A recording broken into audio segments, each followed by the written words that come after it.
Hi, this is Amber Grady.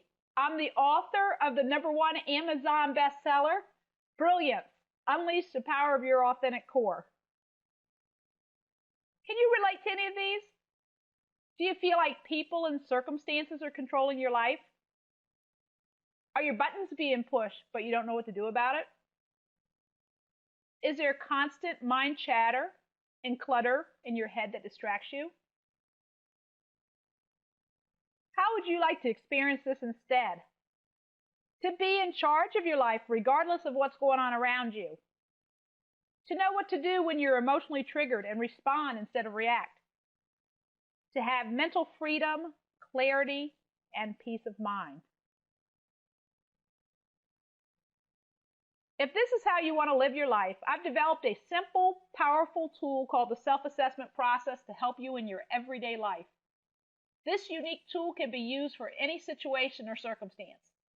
As you master this process, you'll find yourself embracing a new way of living, and you'll be confident that you control your life. Life doesn't control you. This process is easy, so let's get started and walk through one together. Before we step through the self-assessment process, it's important for me to tell you that self-honesty is necessary. You must be able to be completely honest with yourself about the situation you're in, the other people involved, along with your own motivations and role. This is key. The 4 steps in the self-assessment process are: Step 1, the igniting factor. Step 2, the objective observer. Step 3, self-assessment questions. And step 4, defining my goal. Let's start with step 1, the igniting factor. An igniting factor can be anything that generates a negative reaction in you. For example, something that pushes your buttons. Igniting factors can also be positive, causing you to pause and reassess where you are to proactively make a change for the better. And if you run into situations that you can't explain, or you have a sense that something is not quite right, this could be a strong indicator it's time to walk yourself through the self-assessment process. Step 1, the igniting factor. When you recognize an igniting factor, ask yourself this question: from my perspective, what happened? Then, with complete honesty, write about the circumstances you're in and any emotional or physical reaction you're experiencing. Don't censor, correct, or edit yourself. Simply get it all out as honestly as you can. Okay, so let me share a situation with you that I was going through, and let's start with the igniting factor. I got a new pair of glasses that happened to be brand name. So when the technician was fitting me with them, he told me to watch out for the glasses in the case because they were so popular they could easily walk. Now, it was rare for me to buy brand name anything, so I made a point of literally keeping an eye on the glasses in the case. I had a business meeting with Barb and Aaron at a coffee shop. When our meeting was over, Aaron packed up to leave, and Barb and I had another meeting, this time with Paula and Kate. Barb thought we needed a bigger table, so when I got up, she moved our items over to a larger table. When we finished our meeting, I couldn't find my glass case, so I went to the service counter to see if anyone had turned it in. They hadn't, so I left my name and number to be called in case it turned up. I knew I brought my glass case in. I looked everywhere I could for it, so I thought it was stolen. And I started to have negative feelings towards the person who took it.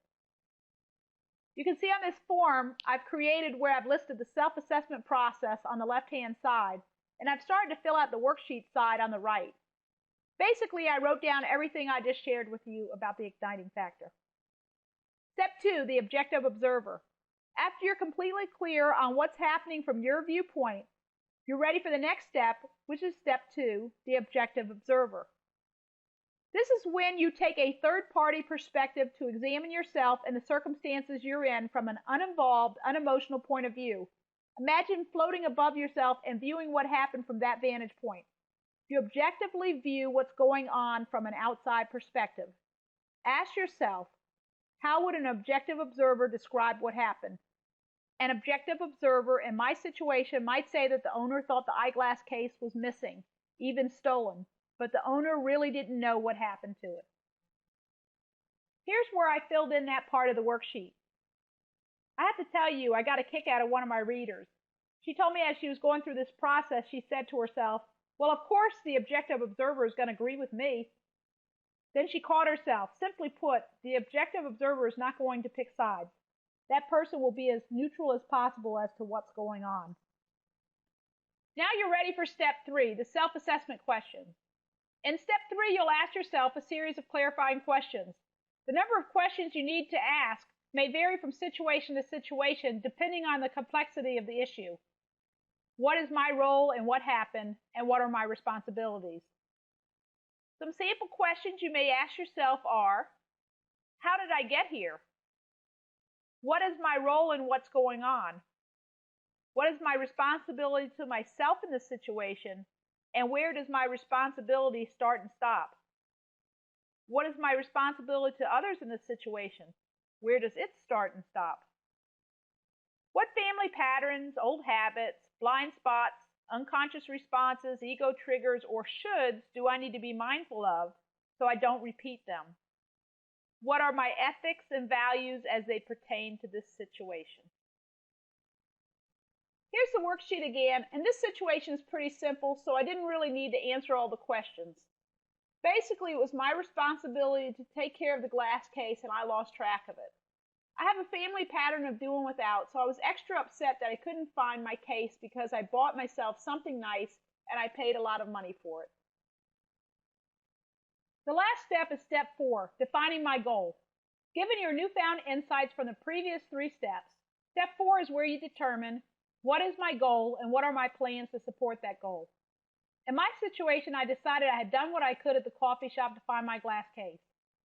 I started thinking about a Zen story I once heard where there was a beautiful full moon, and while an old man was out observing it, a young man had stolen the old man's possessions from his house. The old man was not upset that his things were stolen. Instead, he wished he could have offered the young man the moon. He felt the young man had missed out on what was truly important at life. At that point, I decided to let go of my eyeglass case and wish the person well who had it. So here's the worksheet all filled in. There's a conclusion to my story, and I thought you'd like to know it. The following week, I had another business meeting with Erin and Barb. Erin opened her purse and pulled out an eyeglass case and said, "Amber, is this your case? I found it in my purse the other day when I went to get my glasses and realized it wasn't mine. I think I accidentally picked it up when we finished our meeting last week. We both have black cases that are almost identical." Imagine how I would have felt had I sent my friend those negative thoughts. You'll notice I wrote the self-assessment process down in this presentation. I did this for teaching purposes. In actuality, I stepped through this process in a matter of minutes in my head and didn't write a thing down. Sometimes you'll need to write things down, sometimes you won't. So that's it for the introduction of the self-assessment process. I hope you now realize how easy this is. As you use the self-assessment process, you'll notice that it's flexible and can be easily modified to apply to situations of any level of complexity that you face. At my website, you'll find free worksheets and how-to information about the self-assessment process for you to use. Just enter your name and email address and they'll be emailed to you immediately. Just go to www.thebrilliancebook.com. See you next time and have a brilliant day.